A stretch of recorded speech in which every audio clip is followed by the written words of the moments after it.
10 shots can rewrite destinies, especially when fired by a woman the world scorns. At the opulent Crestview Shooting Club, no one foresaw an afternoon ending with a billionaire humbled, a $500 million arms deal shattered, and a military secret nearly lost forever. My hands quivered as I pushed through the heavy mahogany doors of Crestview. Not from fear, I'd wielded far deadlier weapons than anything here, but from bone-deep fatigue. A 12-hour shift at St. Mary's Hospital, capped by losing a patient to a bullet wound, had drained me. The irony of finding peace at a shooting range wasn't lost on me. I'd abandoned firearms professionally 5 years ago, yet the rhythm of target practice steadied my soul. My nurse's scrubs peeked out beneath a worn jacket, my black hair tied in a hasty bun. Crestview wasn't my usual haunt. It served Boston's ultra-rich, but it was the only range open near the hospital, and an old membership I'd never cancelled granted me access. The lobby's crystal chandeliers and polished wood screamed wealth. Eyes followed me. A nurse didn't belong in this elite sanctuary, where memberships cost more than my yearly pay. The receptionist, a slick young man, forced a smile that faded as he saw me. "Can I help you?" His tone implied I'd wandered off course. I slid my card across the counter. "Eleanor Hayes. 1 hour lane, please." His brows arched as he scanned it, verifying I wasn't an intruder. "Lane 8, Miss Hayes." The VIP group's in today, so it's busy. Lane 8 was a basic setup, paper target, simple counter, no frills, far from the VIP section's high-tech systems. I didn't care. As I set up, I glimpsed the VIPs through a glass wall, impeccably dressed men and one woman, handling what looked like prototype rifles, laughing loudly. One man stood out, tall, graying hair, radiating untouchable confidence. I recognized him from headlines: Victor Langston, CEO of Langston Arms, a titan in weapons manufacturing. I ignored them, focusing on my rented Glock 22, basic but reliable. As I loaded it, Langston's voice boomed from the VIP section. "This deal catapults us, Marcus. Buyers are offering triple market price, no questions." A woman, Claire, sharp-featured and poised, shifted uneasily.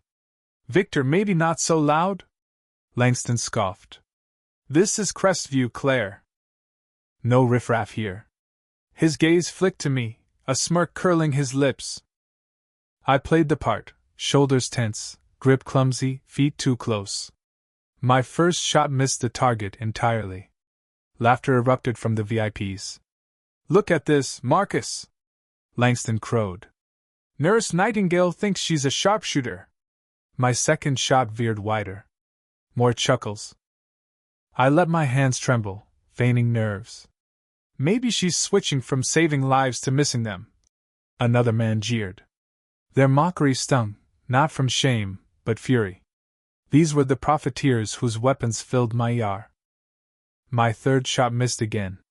Langston swaggered to the partition. "Trouble, sweetheart?" he called, voice thick with condescension. "Just rusty." I mumbled, eyes down. "Hospital shifts, you know." He grinned at his friends. "Let's help our healthcare hero." He signaled the staff. "Open the partition." The glass slid away, and the VIPs invaded my lane, their cologne and whiskey fumes suffocating. "I'm fine," I protested softly, shrinking back.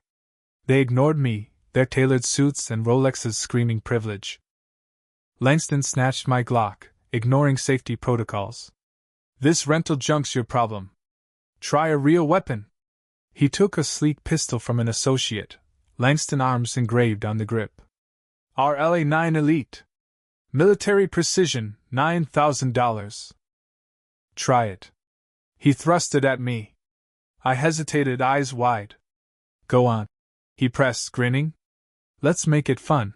$100,000 says you can't hit center mass in 10 shots. Claire frowned. "Victor, stop."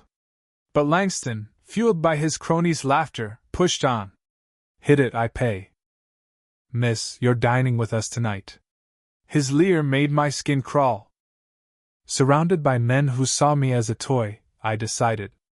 I could walk away, keep my cover, and dig into Langston later. Or I could dismantle him now. And if I win? I asked quietly. Langston laughed. You won't. But if you do, I'll toss in a tour of our Arvadi lab. See how we keep America safe. I gripped the LA-9, its balance perfect. Deal, I whispered. A fresh target was set, human silhouette, 25 yards. I stood awkwardly, hands shaking. My first shot missed. Laughter roared. The second grazed the edge. Snickers faltered. The third hit the outer ring. By the fourth, closer to the center, the room hushed. The fifth? Dead center. Silence. I straightened, shedding the timid nurse.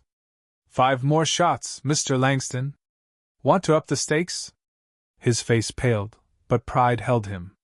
A deal's a deal, he snapped. I smiled, a hunter's smile I'd bury for years. New terms. 5 shots, 10 moving targets, 50 yards. I hit them all. You give me full details on that $500 million deal. Panic flashed in his eyes. That's classified. Who are you? I ignored him, ejecting the magazine with a snap. If I miss one, you get my savings, $60,000. His entourage watched him. Backing out would humiliate him. Set the targets, he growled. As staff prepared, I stretched, dropping the nurse facade. I'm Eleanor Hayes, former military, I said loudly. Served in places you won't find on maps. Claire studied me, her gaze calculating, not dismissive like the men's. Victor, rethink this, she urged.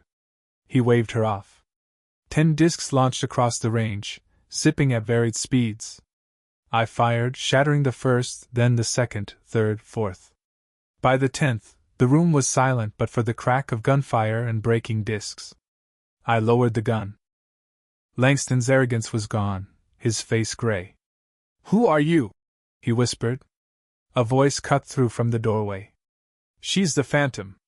Heads turned. Colonel James Carter, my old commander, stood there, radiating authority. Best sniper I ever trained. 40 confirmed kills in impossible conditions. Langston stammered. The Phantom? This is a setup. Carter stepped closer. Eleanor Hayes, Special Operations. Retired 5 years ago after a mission went wrong. Claire spoke, voice sharp. You're investigating us. Langston rallied. Investigating? We're legitimate. I laughed coldly. Legitimate? You're weapons-armed terrorists, Victor.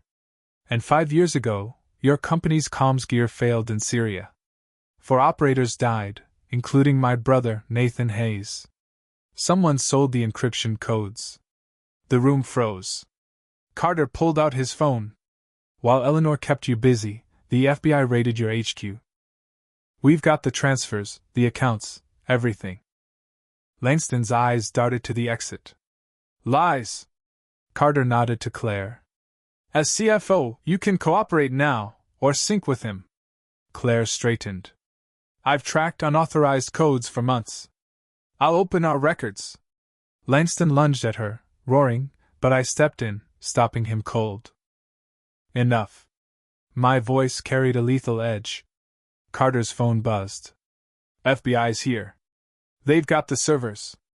Langston slumped, muttering. It wasn't meant to kill anyone. Just a delay for profit. Carter cuffed him, reading his rights. Victor Langston, you're under arrest for treason and arms trafficking. FBI agents stormed in, clearing the club. Claire was escorted out, already negotiating immunity. Langston paused before me as he was led away. You played me. I met his gaze. You played yourself, Victor. You never looked past my scrubs. A flicker of respect crossed his face. The Phantom. They said you never miss. I shook my head. Everyone misses sometimes. The trick is knowing which shots to skip. 6 months later, Langston's trial ended with convictions for treason and illegal arms sales, thanks to Claire's testimony. I balanced nursing with an FBI consultant role, training agents in marksmanship. Claire, now leading a compliance firm, offered me a part-time gig to root out defense industry corruption. On my first day at the FBI, Carter drove me to the field office. "Nathan would be proud, Eleanor," he said. I smiled, thinking of my brother's goofy grin, his ABBA obsession, our late-night chess games. At his grave the night before, I'd whispered, "I got it right, Nate. Justice, not revenge." The real irony? If Langston hadn't mocked me, he'd still be free. His pride was his undoing. Sometimes, the deadliest person isn't the loudest, it's the one you never see coming. Those 10 shots didn't just hit targets. They exposed a truth that brought justice for Nathan and countless others. What do you think? Was Eleanor's deception justified to expose Langston's crimes? Should she have walked away instead of engaging with his mockery? Share your thoughts in the comments. Let's debate. Is mocking someone in a professional or personal setting ever harmless, or does it always risk consequences? Hit that like button if you want more stories like this, and subscribe for weekly tales of justice and redemption.